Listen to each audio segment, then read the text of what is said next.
Il y a aussi un mentor qui m'a vraiment aidée au moment des négociations et notamment au moment de la négociation de mon premier salaire. Une des raisons pour lesquelles je le préconise vraiment et que j'ai construit cette plateforme de mentorat. Savoir que en fait c'est un syndrome et que c'est le syndrome de l'imposteur, que cela n'a fondamentalement rien à voir avec nos capacités. C'est à ce moment-là que j'ai réalisé que je voulais travailler pour une entreprise qui a des valeurs avec lesquelles je suis alignée et qui fait aussi quelque chose d'impactant. Le changement ne se produira que si tout le monde est impliqué. Si on va dans un événement de réseautage pour les fondateurs en République tchèque, c'est possible d'être la seule femme. J'ai toujours su que je voulais créer une entreprise. Ty jsi taková hodná holka. Mais à un moment donné, je voulais aussi être une rebelle.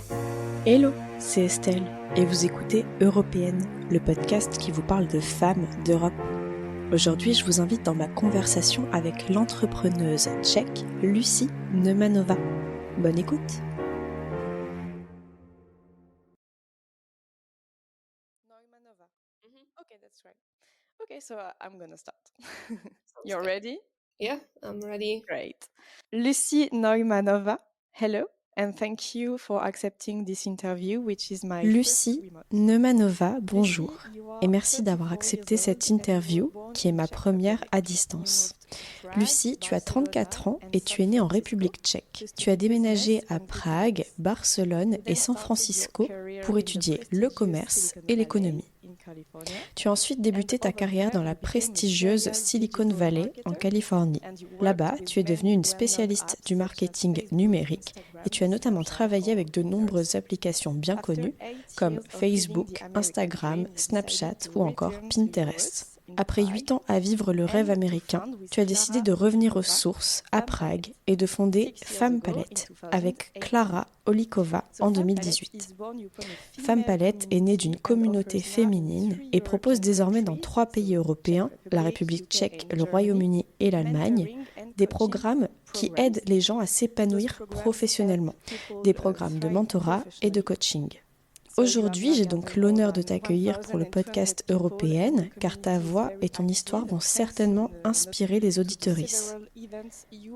Ma question, qui est la première et qui me brûle les lèvres, est donc la suivante. Pourquoi avez-vous décidé de donner à votre entreprise de mentorat le nom Femme Palette et qu'est-ce que cela signifie? Why have you decided to give your mentoring firm the name Femme Palette and what does it mean? Okay. Well, first of all, thank you so much for inviting me. D'accord. Eh bien, tout d'abord, merci beaucoup de m'avoir invité à ce podcast. Alors oui, quand je vivais aux États-Unis et que j'ai commencé à réfléchir à quel genre d'idées j'aimerais développer, j'ai beaucoup pensé au concept de soutien aux femmes, à créer quelque chose pour les femmes. Et puis, avec ma cofondatrice, on a trouvé ce concept. C'était d'abord une communauté pour les femmes, une communauté de réseautage, et puis, en quelque sorte, ça s'est transformé en une plateforme de mentorat. Alors, quand je réfléchissais un petit peu au nom, j'essayais en fait de visualiser un endroit où les gens se réunissent et créent quelque chose ensemble. Et comme je suis aussi designer, j'aime peindre, donc je me suis dit que si on prenait la palette où, tu sais, on mélange toutes les couleurs différentes, ça pourrait symboliser différentes personnes de différents pays et un petit peu comme si on les mélangeait dans un seul endroit. En dehors de ça, c'était donc ma première idée et puis aussi pour montrer que c'était principalement axé sur les femmes, je voulais au début l'appeler Female Palette, ce qui signifie palette féminine, mais en fait mon ami m'a dit mais pourquoi tu ne l'appelles pas Femme Palette parce que ça sonne mieux tout simplement, donc c'est pour ça que c'est devenu Femme Palette. It's Femme Palette. Tu as donc d'abord créé une communauté féminine et c'est de cette communauté qu'est née Femme Palette. Dans quelle mesure cette sororité est-elle puissante dans nos carrières? Yeah, that's an interesting question. Oui, c'est une question intéressante. Je pense que c'est super puissant. D'après ce que nous voyons, nous avons certainement plus de femmes qui viennent à nos événements, Mais aussi quand même certains hommes, ce sont un peu des outsiders. Je pense que certains hommes n'ont pas le courage de nous rejoindre, même si nous faisons également des promotions d'événements pour tout le monde et non pas uniquement auprès des femmes. Mais je peux vraiment sentir que c'est un peu différent si on est entouré uniquement de femmes ou s'il y a même qu'un seul homme. Souvent, c'est derrière cet homme ou ces idées que l'attention va se centrer et la dynamique va être un peu différente. Et d'après les retours que nous recevons, le réseau quand même permet aux gens de trouver un emploi grâce à notre communauté parce qu'ils se rencontrent entre eux, ils réseautent, ils trouvent des clients pour leur entreprise, ils trouvent aussi des amis, vraiment tout type de personnes et de besoins. Et je pense que c'est ça qui est fort et qui est génial, c'est d'être entouré de gens qui sont également prêts à vous aider et qui sont également prêts à aider quelqu'un d'autre. Alors c'est sur ce concept sur lesquels les gens s'entraident que nous travaillons. Est-ce que tu peux nous dire un petit peu plus comment fonctionnent les programmes? Par exemple, quelle est la différence entre un programme de coaching et un programme de mentorat, par exemple? Mentoring program, for example? Bien sûr, la principale raison pour laquelle nous avons lancé la plateforme de mentorat, c'est que nous voulions que les personnes qui ont déjà de l'expérience dans leur carrière partagent avec les autres. De cette façon, comme je l'ai déjà mentionné, les gens pouvaient s'entraider, puisqu'à un moment donné, je peux être mentor, c'est-à-dire que je peux partager mon expérience avec quelqu'un, mais à un moment donné, je peux aussi être mentorée parce que j'ai besoin d'aide de quelqu'un d'autre. Donc c'est un peu comme un cercle vertueux. Donc on peut être mentor, on peut être mentoré, on peut être les deux. Mais le concept dans son ensemble est plus quelque chose de partage où les gens partagent leurs expériences et les connaissances avec les uns les autres. Donc selon nos termes, le mentorat va consister à partager son expérience. Le mentoré est celui qui pose les questions et s'il a un défi de carrière, qu'il a besoin d'aide, il va demander au mentor comment s'est passée son expérience, qu'est-ce qu'il ferait dans cette situation. C'est plus une question d'inspiration. Par exemple, le mentor ne va pas dire tu devrais faire ci, tu devrais faire ça, mais il va partager. C'est un peu comme ça que je vois les choses. Et c'est comme ça que ça s'est passé dans ma carrière aussi. En tant que mentoré, on peut s'inspirer et agir en conséquence, si on veut ou non. En termes de coaching, c'est un peu différent. C'est surtout destiné aux gens qui, par exemple, ne sont pas prêts à travailler avec un mentor parce qu'ils ne savent pas ce qu'ils veulent demander, ils ne savent pas quelles questions poser, ils ne savent pas sur quoi ils doivent se concentrer. C'est donc principalement destiné aux personnes qui vont réfléchir peut-être à une nouvelle carrière. Et en fait, pour cela, on recommande de travailler d'abord avec un coach. Et le coach est essentiellement celui qui va poser les questions. C'est un concept qui est un petit peu différent. Okay, and how do you match people Comment together? vous faites pour matcher les profils? Donc le mentoré doit d'abord remplir une feuille avec des questions, puis on planifie un appel avec la personne qui veut être mentorée pour lui demander quels sont les défis de sa carrière, pourquoi il a besoin d'aide, à quoi ressemblerait le mentor idéal et ainsi de suite. Et puisque on mène des entretiens également avec les mentors qui rejoignent notre programme, nous connaissons essentiellement en fait les deux côtés. Nous savons ce que le mentor a à offrir, quelle a été son expérience, ce qu'il a vécu, et puis nous savons ce que le mentoré recherche, quel est son défi spécifique, et c'est évidemment basé sur ces deux profils que nous essayons de trouver la bonne personne pour chacun. D'accord, super, c'est bien fait. Et comment le mentorat t'a-t-il, toi, aidé à prendre soin de ta carrière? Care of your career.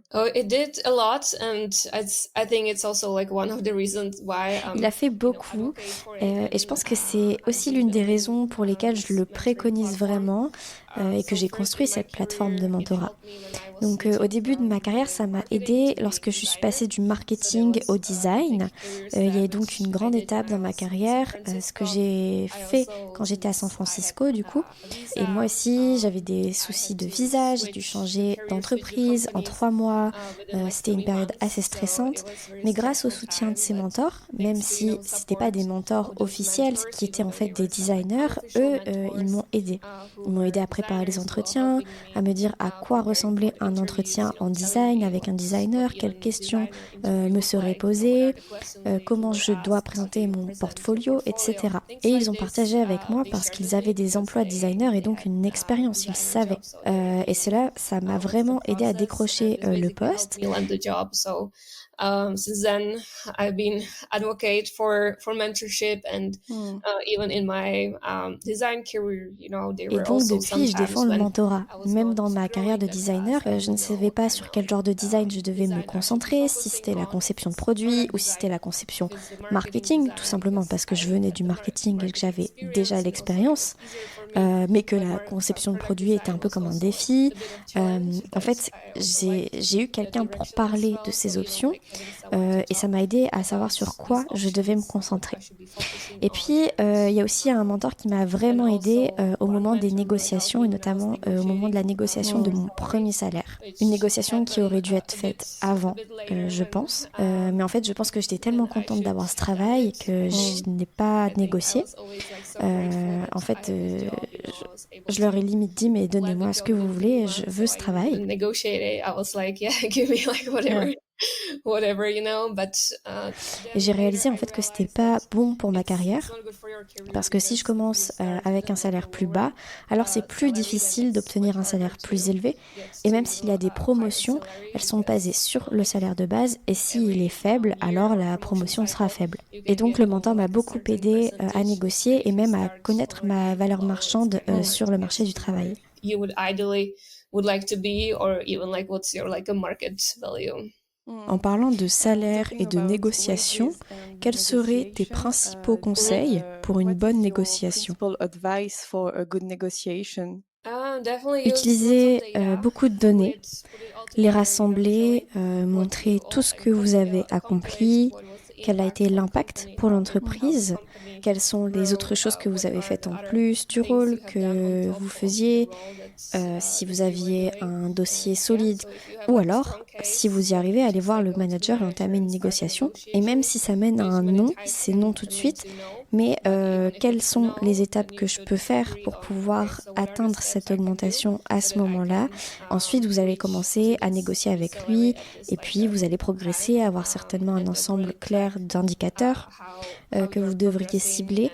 De cette manière, la prochaine fois que vous essayez de négocier à nouveau, vous avez essentiellement en fait l'impression de montrer les résultats de ce que vous avez fait. You are basically like showing the results, what you have done. Et justement, est-ce que les données, ce n'est pas la chose la plus puissante à utiliser contre le syndrome de l'imposteur? Ou est-ce qu'il y a autre chose que nous pouvons utiliser ou... Oui, je pense que c'est vraiment lié. Si on a du mal à demander, c'est peut-être qu'on a un syndrome de l'imposteur. Parce que si on sait ce qu'on vaut, eh bien souvent on connaît aussi notre valeur marchande. Il y a beaucoup plus de données disponibles aux États-Unis sur cette valeur marchande qu'en Europe. Et je pense que pour le syndrome de l'imposteur, le simple fait de savoir que en fait c'est un syndrome et que c'est le syndrome de l'imposteur, que cela n'a fondamentalement rien à voir avec nos capacités, que ce sont juste des croyances limitantes que l'on a en tête, juste de savoir ça, ça va certainement aider les personnes à négocier. Je reviens un petit peu sur ton expérience en tant que designer UX, UI. Donc pour les auditeuristes qui ne savent pas ce que cela signifie, en fait il s'agit de User Experience and User Interface, donc sur les applications numériques. Quelle est donc la plus grande leçon que tu as tirée de cette expérience américaine? American experience. Ooh. That's a good question. C'est une bonne question. Ce que je veux dire, c'est que mon premier vrai travail à temps plein que j'ai eu, c'était au retour des États-Unis. Avant, je travaillais seulement à temps partiel parce que j'étais encore à l'école. Mais oui, je pense que l'éthique au travail, comment travailler dur, je dirais, c'est ce que j'ai appris là-bas. Parce que le premier emploi que j'ai eu, c'était un stage. C'était pour une start-up tech dans la mode. Et les fondateurs venaient de Chine. Et ils étaient habitués à travailler 6 jours par semaine. C'était la norme. Tout le monde devait se rendre au bureau 6 jours par semaine. Et même j'avais des réunions jusqu'à minuit, puisque la journée j'étais à l'école, donc je travaillais avec eux la nuit.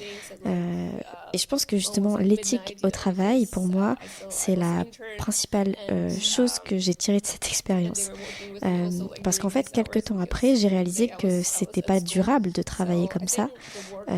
Lorsque j'ai trouvé un emploi à temps plein, j'étais dans une entreprise avec des bonnes valeurs, en tout cas des valeurs avec lesquelles j'étais alignée. Et on travaillait comme si nous étions une famille. Je sais maintenant que les gens n'aiment pas associer le travail à famille, amis, etc. Mais en fait, à ce moment-là, c'était vraiment bien parce qu'on était vraiment... on se traitait entre nous comme si on était amis, on travaillait ensemble tout le temps, il n'y avait pas vraiment d'équilibre vie professionnelle, vie privée. C'était plus comme travailler tout le temps avec des amis et aussi à l'époque j'étais célibataire, j'étais jeune. C'était un peu différent que quand on a une famille, un partenaire. Et en fait, je réalise que maintenant, enfin c'est à ce moment-là que j'ai réalisé que je voulais travailler pour une entreprise qui a des valeurs avec lesquelles je suis alignée et qui fait aussi quelque chose d'impactant. So yeah, so definitely like also realizing that I want to work for a company which has good values and also Parce que j'ai aussi travaillé pour une entreprise qui faisait du tracking de données. et pour être honnête, j'étais pas alignée à la mission de l'entreprise. Et quand j'ai découvert l'entreprise dans laquelle on avait vraiment un impact et on cherchait à changer la vie des gens, alors là, c'est devenu complètement différent. D'accord. Tu m'as aussi écrit que tu voulais lutter contre les inégalités et les biais. Est-ce que ce combat est l'un des principaux objectifs de ta vie professionnelle? Oui, et c'est même ce que l'on fait à Femmes Palettes. On essaye d'équiper tout le monde des bonnes compétences. On va essayer aussi de montrer aux gens qu'on a des préjugés. On va essayer de montrer aux gens qu'on peut avoir des outils pour les reconnaître. On ouvre également ce sujet à un public plus large, pas seulement aux femmes, parce que en fait, ce sont elles qui font l'expérience de ces préjugés, mais il faut aussi que les hommes soient capables de les reconnaître. On est définitivement en train d'ouvrir la communauté aux hommes, parce qu'en fait, il ne s'agit pas seulement des femmes. On discute beaucoup, c'est vraiment comme des conversations pour parler avec tout le monde de tous ces sujets, parce que le changement ne se produira que si tout le monde est impliqué. Et aussi et surtout si les personnes impliquées sont les personnes dirigeantes. Même sur ce point-là, notre objectif, c'est vraiment d'amener beaucoup plus de femmes à des postes de direction, parce que par exemple en République tchèque, il n'y en a pas beaucoup. Et même si la situation s'améliore, on voit un petit peu plus de diversité, ce que la diversité peut faire à l'ensemble de la société, aux entreprises, et à quel point elle est vraiment bénéfique. On essaye de sensibiliser là-dessus. That's funny you talk about Czech Republic because I found a figure. C'est drôle que tu parles de la République tchèque parce que justement j'ai trouvé un chiffre selon lequel 14% des entreprises tchèques sont dirigées par des femmes, 57% par des hommes et le reste par des entités morales. Ça, c'était un chiffre de 2017. Est-ce que tu penses que ça a changé? No, I think it's changing. Non, je pense que ça change. Je pense que c'est vraiment un sujet sur lequel de nombreuses entreprises se concentrent déjà. Même par exemple avec les clients avec qui on travaille. Certains d'entre eux envoient même certains employés dans notre programme de mentorat parce qu'elles veulent les aider à se développer sur ces sujets, à grandir. Il y a des entreprises qui ont dans leur stratégie d'ici à 2030 qui proposent des quotas de 50-50 des représentants au poste de direction. Et il y a vraiment beaucoup de programmes de leadership comme ça qui se développent. Donc je pense que ça va mieux. Depuis qu'on a commencé, en tout cas au début, c'était un peu difficile de parler uniquement d'activités pour aider les femmes. Plusieurs fois, on nous a dit « Ok, vous voulez faire ça pour les femmes, mais pourquoi on ne fait pas ces programmes pour tout le monde ?» Mais maintenant, je pense que c'est mieux. Je pense qu'il y a une prise de conscience et c'est justement maintenant qu'il faut continuer à faire des choses parce que c'est pas quelque chose qui est totalement résolu. Something that has been solved yet. Yeah. Yes, En and 2023, le Gender Gap Report du Forum économique mondial rapportait que la République tchèque était classée 101e sur 146 pays. Alors à quoi ça ressemble d'être une femme en République tchèque aujourd'hui? Ah, Parce que ce n'est pas une très bonne position 101e. so No, I think it's Non, also getting je pense better. que ça s'améliore Okay. aussi. Je pense même que la société devient un peu plus ouverte d'esprit, mais ça va prendre un certain temps. Je pense que au moins notre génération est ouverte d'esprit. Il s'agit surtout davantage de la population âgée. And being a Et être une patronne en République tchèque de nos jours. Eh bien, il n'y a pas beaucoup de femmes fondatrices d'entreprises en République tchèque. Et c'est aussi quelque chose qu'on essaye de changer. Par exemple, on organise actuellement un événement pour les fondatrices et on constate qu'il y a vraiment un intérêt. Il y a beaucoup de femmes qui viennent à ces événements, qui s'inscrivent également au programme que nous proposons. Et donc, on les met en contact avec des entrepreneurs et des entrepreneuses expérimentées qui vont les aider par la suite à créer, à développer leur entreprise. Il y a certainement donc un intérêt, mais quand même, si on va dans un événement de réseautage pour les fondateurs en République tchèque, c'est possible d'être la seule femme présente, ce qui est parfois pas génial parce qu'on aimerait bien se connecter avec d'autres femmes, mais ça s'améliore, c'est comme tout, la société en est consciente. Il existe également beaucoup de programmes pour soutenir cette démarche et ça c'est bien. That's nice. You have many hope. Tu as beaucoup d'espoir. Est-ce que ton retour aux racines et donc en République tchèque était une envie, un besoin? Pourquoi tu as choisi de revenir en République tchèque pour To go créer back Femme to Czech Palette? Republic for Femme Palette. Yeah, so I returned during COVID.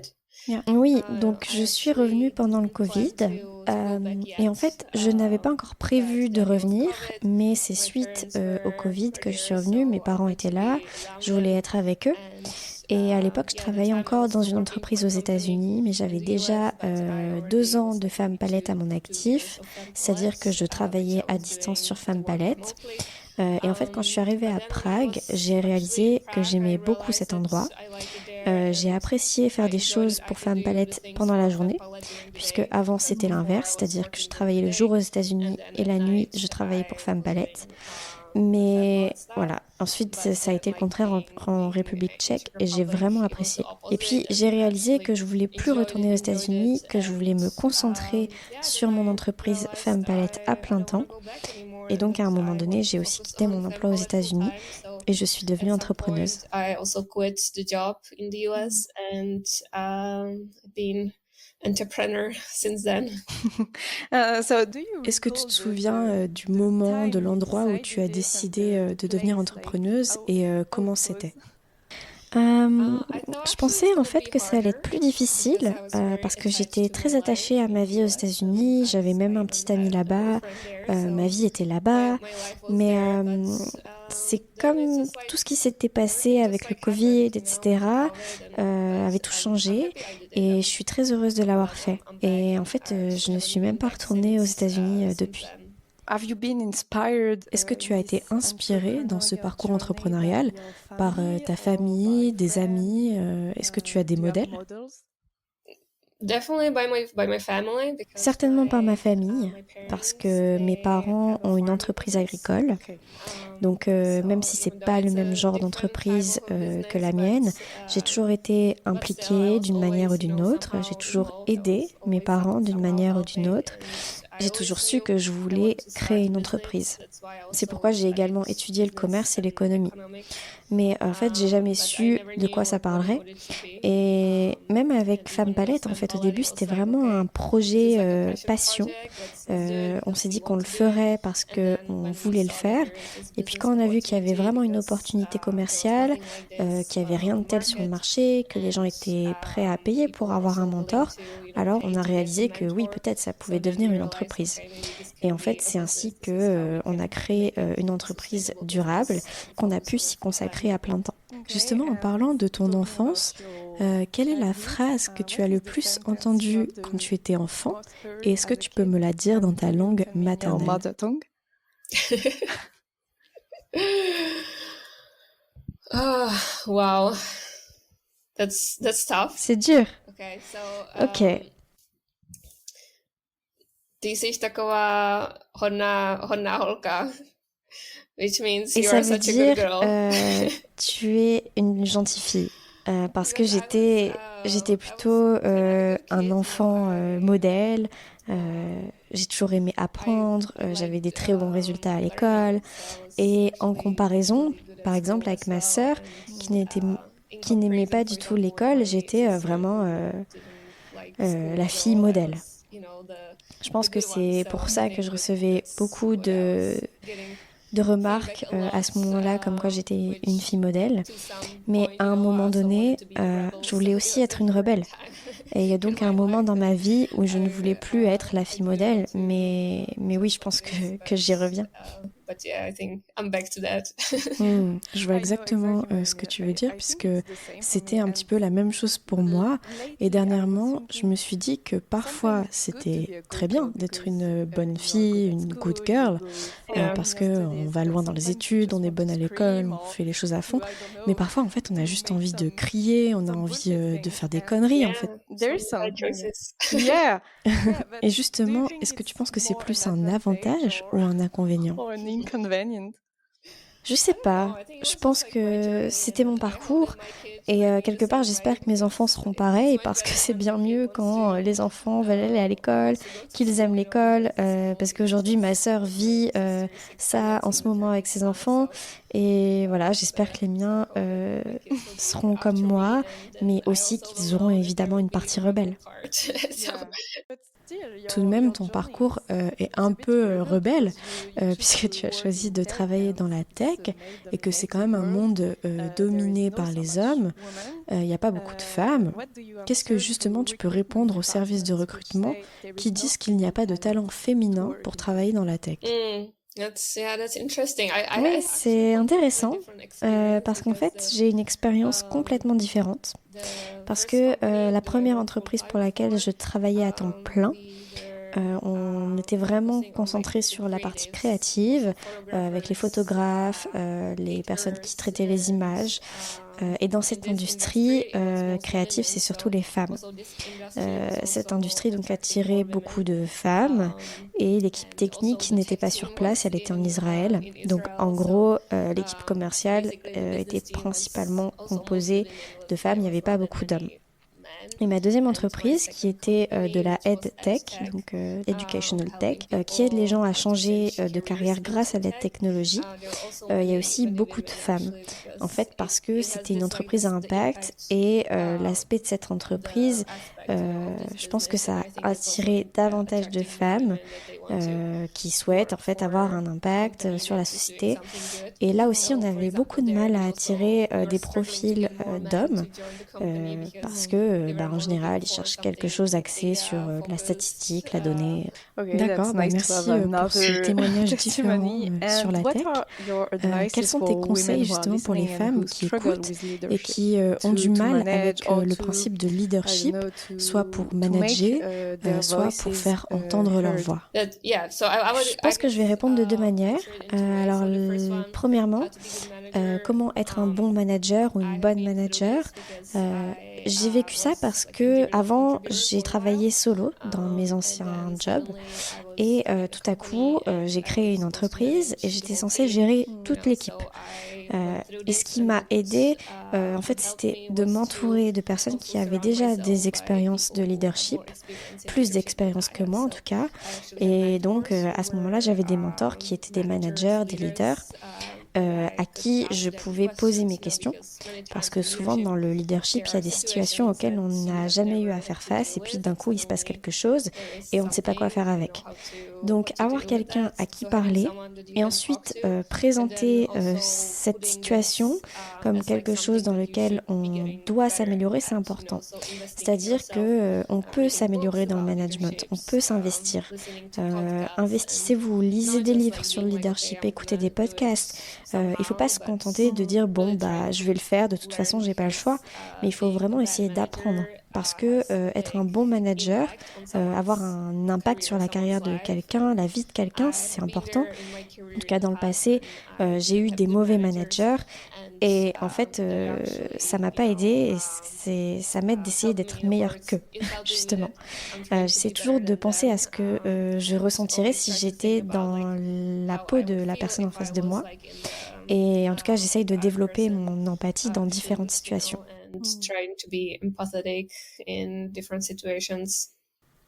D'accord. Et pour les femmes qui ne sont pas managers? For women, I think so. You were asking about the how to make your voice heard. Par rapport à faire entendre sa voix, en fait, j'ai souvent fait cette erreur dans ma carrière de ne pas parler lors des réunions. Parce que il y avait plus de 5 personnes, que l'anglais c'était pas ma langue maternelle, que je suis très timide et j'avais peur de dire quelque chose de stupide ou enfin pas vraiment stupide mais en tout cas que ce soit pas dans un anglais parfait par exemple. Et puis j'ai fini par ne rien dire. Et en fait on s'habitue en quelque sorte et à chaque réunion je ne disais vraiment rien et donc les gens ne me demandaient rien. Et je pense qu'aujourd'hui, je conseillerais de prendre la parole et vraiment de se forcer à être proactif, à préparer la réunion, à poser quelques questions. Et même si c'est des questions stupides ou je sais pas, mais en tout cas, ça permettra aux gens de savoir que vous êtes là, de se souvenir de vous. Et pour moi, c'était pas du tout facile de parler devant les gens. Donc j'imagine que ce n'est pas facile pour tout le monde de s'exprimer devant les autres. Donc moi, ce que je faisais par exemple, c'était plutôt que d'établir des prises de parole en réunion, c'était des relations en tête à tête. Et donc je demandais aux personnes de prendre un café ensemble, d'organiser une petite réunion, d'aller marcher, et puis de leur demander qu'est-ce qu'ils font, quel est leur rôle, quels sont leurs défis du moment, s'il y a quelque chose où je pouvais aider. Et donc comme ça, parce que la prochaine fois, ils auront un sujet qui me concerne. Grâce à ces petites réunions en tête-à-tête, ils penseront à moi et ils se rappelleront qu'on a parlé ensemble.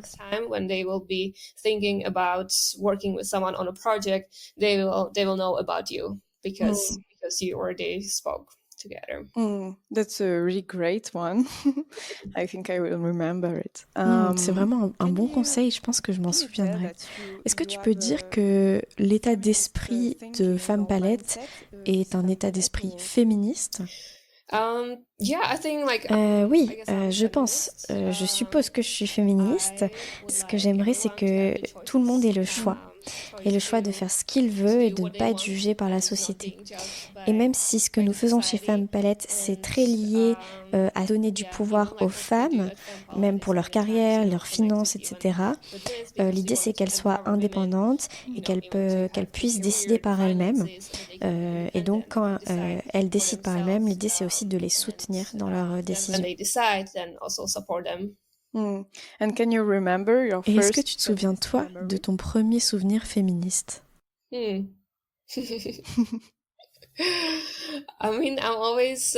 suppose que mes souvenirs féministes viennent de ma grand-mère parce qu'elle est très traditionnelle et donc j'ai essayé de me battre pour que moi je puisse me concentrer sur ma carrière. Je n'ai pas encore d'enfant et en fait j'ai essayé de lui expliquer que j'en voulais pas, que je voulais pas non plus d'hommes qui prendront soin de moi, que je me marierai pas et en tout cas que je le ferai pas aussi jeune. Et donc je suppose que c'était un peu la manière que j'avais d'être féministe parce que ma grand-mère, au contraire, elle vient de la vieille école. J'ai essayé de la faire changer d'avis, en tout cas depuis mes 15 ans, parce que j'ai toujours été la personne indépendante, la femme indépendante de la famille. Since I was maybe 15 because I've been always the independent one. Nice, thank you. Last, Super, question merci. about Je vais te poser une dernière journey question sur ton and parcours your work. et ton So I travail. think you work Donc a je lot. pense que tu travailles You talked beaucoup, about tu the as beaucoup work parlé de la that valeur du you travail, but mais do est-ce que tu you réussis succeed à célébrer in tes succès? celebrating when you have a success? Hmm. That's a good question. I mean, I try C'est une to très bonne do question. it more often now.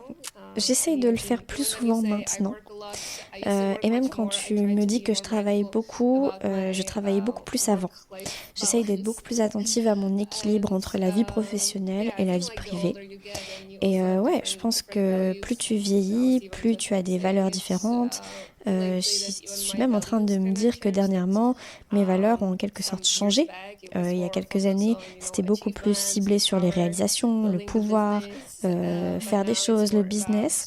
Maintenant, c'est beaucoup plus comme la kind of like qualité de vie, the quality of l'équilibre life, entre le travail, mais the aussi le fait de balance pouvoir between profiter de la vie. Mais between oui, the j'essaye work, de but célébrer also being able davantage to plutôt que enjoy de the passer à la life. question Now, like when suivante et au something sujet also suivant. happens, Comme par exemple, quelle we sera are yeah ma we're trying prochaine to réalisation. celebrate it more rather than moving to the like what's the next, like what's the next thing we can achieve. Well done, because it's not easy. Bravo, parce que Okay, ce n'est so pas we can facile. go to the European portrait. Eh bien, on peut passer au Okay, portrait the top européen. one. Yeah. Donc, So si if tu you étais une were a capitale European européenne, tu capital, serais... you would be. Wow, I think Waouh! Je pense que I think, like, auparavant, in the j'aurais past, été I would be Barcelone, Barcelona, parce because que like where c'est I vraiment kind of, là-bas que je me suis found trouvée myself. moi-même en quelque But sorte. now Mais I maintenant, je pense think que I'm je suis Prague. Prague. Je me sens I bien just like là-bas, fit there. I mais je feel suis like certainement pas à Okay. Berlin. definitely not Berlin. Ah oui, yes, parce que because tu you vis live in actuellement à Berlin. currently. Yeah, Okay. it's C'est vraiment it's pas not pour my moi. scene completely. Okay. And you D'accord. want to Et go tu back to souhaiterais Prague? retourner à Prague? Yeah, Oui, we're actually le mois moving prochain. back, in the next months. Oh, nice. Ah, c'est super. If you were Si a tu étais culinary une spécialité specialty culinaire européenne, tu of Europe, serais Mm, I think pizza. la Because pizza. I love pizza. Parce que j'adore la pizza et aussi parce qu'elle It comporte has also différentes couches. different layers. Yeah, that's true. You can be the good, the good girl and the rebel one. Two pizza. Oui, par exemple, si on met des ananas sur la pizza. That's true. And if you were a Et si drink, tu étais a une European boisson drink, it's a européenne? tricky one because we C'est une question un peu don't know a lot délicate about parce qu'on it. pense pas beaucoup Maybe you aux have an boissons, idea. mais peut-être que tu as une idée. Yeah, it's a Oui, tough c'est une one question because I don't difficile drink that much. parce que je ne bois Okay, pas even beaucoup, soft? même sans So alcool. for me, I D'accord. guess any Pour moi, je suppose que non-alcoholic c'est des drinks, boissons yeah. non alcoolisées. Un thé Yeah, glacé. iced tea. Un thé Iced tea, glacé. okay, nice. D'accord, super. And, Et the le final dernier, one, if you si tu were étais un lieu touristique touristic en place Europe, tu in serais... Europe, you would be. That's super hard. C'est I know. super difficile. You're not alone. Je sais, tu es pas la seule à me dire ça. It is. I would be the mountains, Je serais les montagnes, the Alps. les Alpes, Yeah. parce que c'est Because difficile it's hard de les to gravir, get up there, mais but when quand you're on y there, est, on you enjoy apprécie. it. So it's Et kinda c'est un like, peu it's comme not moi. easy to get C'est to pas know me, facile but, d'apprendre à me when connaître you parce do, que je it's suis something you've introvertie, worked, you know, mais so une fois qu'on when you me do, connaît, you on enjoy. apprécie. C'était vraiment sympa. Thank you very Merci much. beaucoup, Lucie. Thank you too. This was really fun. Merci à toi, c'était vraiment amusant.